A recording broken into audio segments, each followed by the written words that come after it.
Bienvenue dans les veillées de l'ombre. À la lueur d'une flamme vacillante, nous ouvrons le grand livre des légendes oubliées. Ici se murmurent les histoires sombres du folklore français.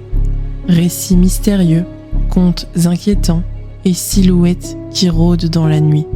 Préparez-vous, car certaines de ces histoires pourraient bien ne pas être que des légendes.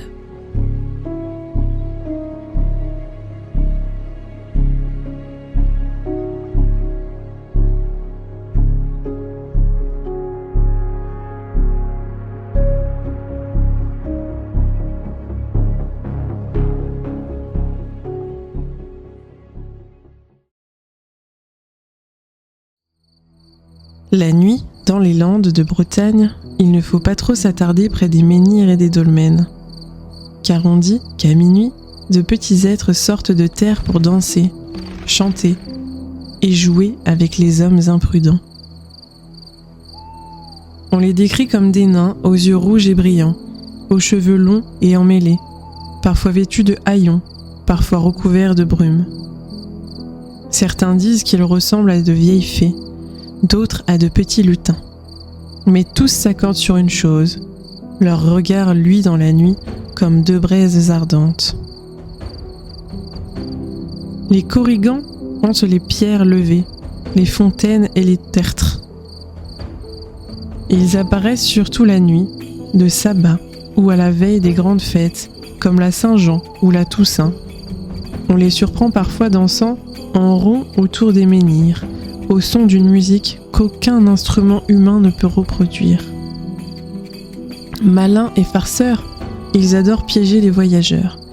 Certains leur promettent de l'or, qui se transforme en feuilles mortes au matin.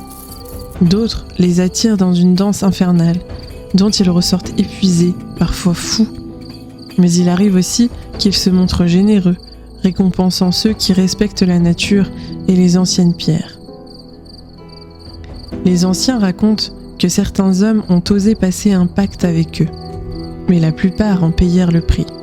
Une paysanne qui avait volé leur pain fut retrouvée morte au matin, ses yeux figés dans l'effroi. Un voyageur qui les avait insultés disparut sans laisser de traces. Imaginez, vous marchez seul au cœur de la lande, les pierres se dressent dans la brume, et soudain, des rires éclatent derrière vous. Des petites silhouettes tournent en rond, vous invitant à entrer dans leur danse. Leurs yeux brillent comme des flammes rouges. Une main glaciale saisit la vôtre. Allez-vous refuser ?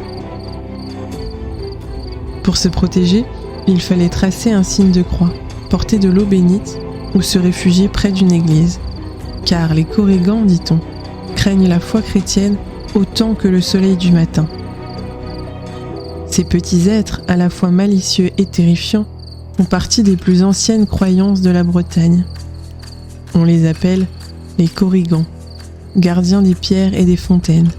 Ils continuent de hanter les nuits brumeuses, rappelant aux hommes de ne jamais défier l'invisible.